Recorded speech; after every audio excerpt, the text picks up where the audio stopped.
Bienvenidos mis amigos una vez más a esta serie de resúmenes tan interesantes del libro El conflicto de los siglos.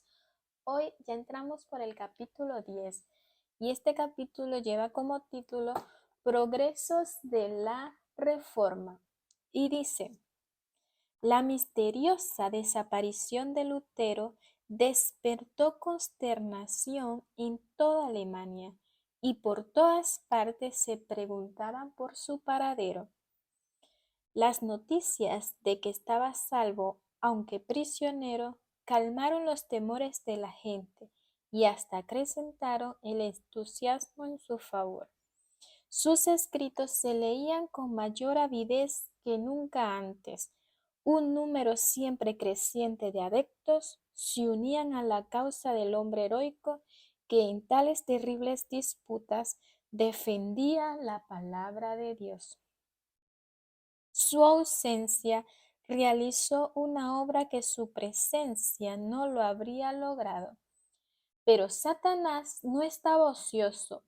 Intentó lo que ya había intentado en todo otro movimiento de reforma: engañar y destruir al pueblo introduciéndole una falsificación en lugar de la obra verdadera. Unos cuantos hombres, afectados profundamente por la agitación en el mundo religioso, imaginaron haber recibido revelaciones especiales del cielo y pretendieron haber sido comisionados divinamente para llevar a feliz término la obra de la reforma, la cual, según ellos, había sido débilmente iniciada por Lutero. En realidad, lo que hacían era deshacer la obra que él había realizado. Los cabecillas de este movimiento se movilizaron hasta Wittenberg y expusieron sus exigencias a Melanchthon y a sus colaboradores. Decían: somos enviados por Dios para enseñar a la gente. Pronto se hizo manifiesto el fruto de la nueva enseñanza. La gente era inducida a descuidar la Biblia o a rechazarla totalmente. Los colegios se llenaban de confusión. Los estudiantes, despreciando todas las restricciones, abandonaban sus estudios y se separaban de la universidad. Al saber Lutero en Warburg lo que ocurría, dijo con profunda consternación: siempre esperaba yo que Satanás nos enviara esta plaga. Se dio cuenta del verdadero carácter de estos fementidos profetas y vio el peligro que amenazaba a la causa de la verdad. El solo pensamiento de seguir apartado del conflicto en una crisis tal llegó a ser insoportable, de modo que decidió volver a Wittenberg. Sin más dilación emprendió el peligroso viaje. Se hallaba proscrito en todo el imperio. Sus enemigos tenían libertad para quitarle la vida, pero él vio que peligraba la obra del Evangelio y en el nombre del Señor se adelantó sin miedo para combatir por la verdad. En una carta al elector, después de manifestar su propósito de dejar Warburg, Lutero decía: sepa su Alteza que me dirijo a Wittenberg bajo una protección más sublime que la de príncipes y electores. No he pensado solicitar la ayuda de su Alteza, y tan lejos estoy de impetrar vuestra protección. En una segunda carta, escrita en camino a Wittenberg, Lutero añadía: estoy listo para incurrir en el desagrado de su Alteza y la ira del mundo entero. ¿No son los de Wittenberg mi rebaño? ¿No los encomendó Dios a mi cuidado? ¿Y no deberé, si es necesario, exponerme hasta la muerte por amor a ellos? Además, temo ver una terrible revuelta en Alemania que ha de acarrear a nuestro país el castigo de Dios. Pronto se supo por todo Wittenberg que Lutero había vuelto y que iba a predicar. La gente acudió de todas partes al punto que se llenó hasta desbordar. Subiendo al púlpito con notable sabiduría y bondad, los instruyó, exhortó y reprendió. Por 7 días consecutivos predicó Lutero a las ansiosas muchedumbres. La palabra de Dios destrozó la temporada de excitación fanática. El poder del Evangelio hizo volver a la verdad a la gente que se había descarriado. El fanatismo fue frenado por un tiempo, pero pocos años después brotó con mayor violencia y logró resultados más desastrosos. Tomás Müntzer, el más activo de los fanáticos, estaba poseído por el deseo de reformar el mundo, pero olvidaba, como muchos otros iluminados, que la reforma debería comenzar por él mismo. Müntzer decía, el, el que tiene este espíritu posee la fe verdadera, aunque jamás haya visto las escrituras.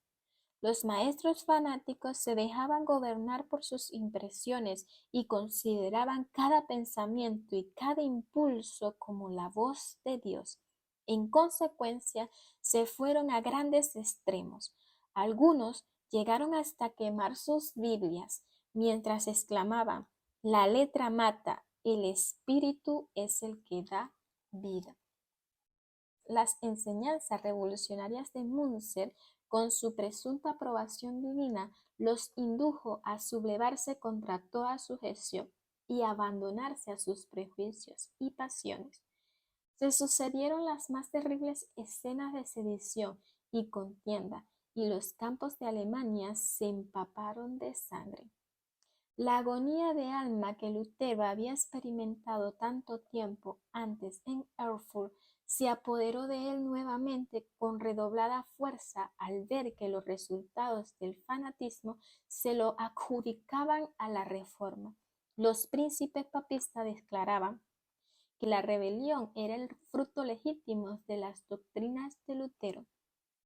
A pesar de que esos cargos carecían del más leve fundamento, no pudieron menos que causar una gran angustia al reformador. Le parecía insoportable que se deshonrase así la causa de la verdad, identificándola con tan grosero fanatismo. Denodadamente defendió Lutero el Evangelio de los ataques que le llegaban de todas partes.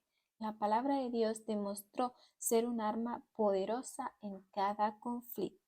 A su regreso de Warburg, Lutero terminó su traducción del Nuevo Testamento y muy pronto el Evangelio fue ofrecido al pueblo de Alemania en su propia lengua. Esta versión fue recibida con gran gozo por todos los amantes de la verdad, pero fue vilmente rechazada por quienes preferían las tradiciones humanas y los mandamientos de los hombres.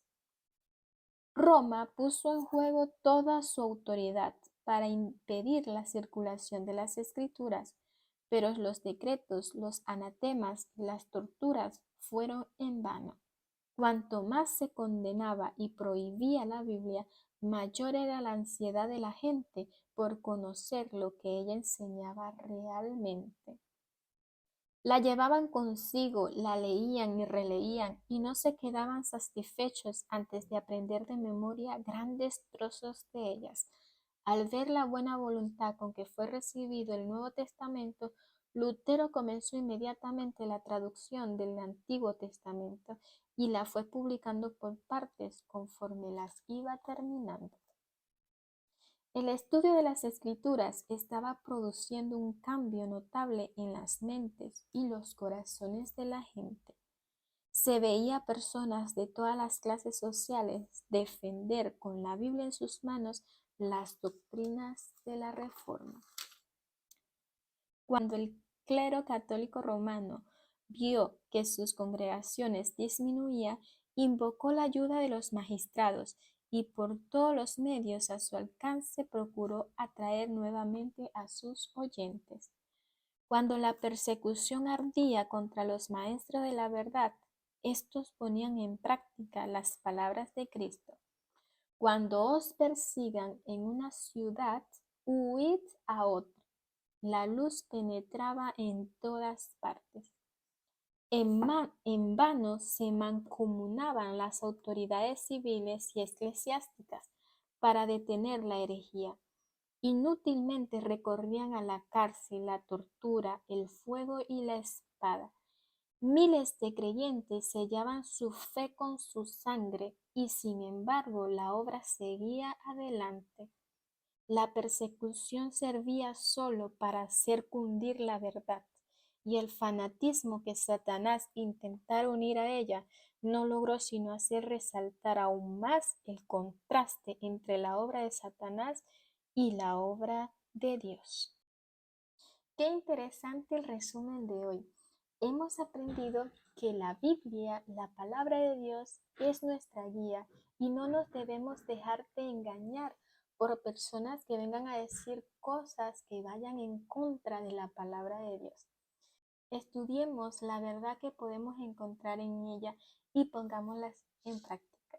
Te mando un abrazo y nos vemos en un próximo resumen. Dios te bendiga.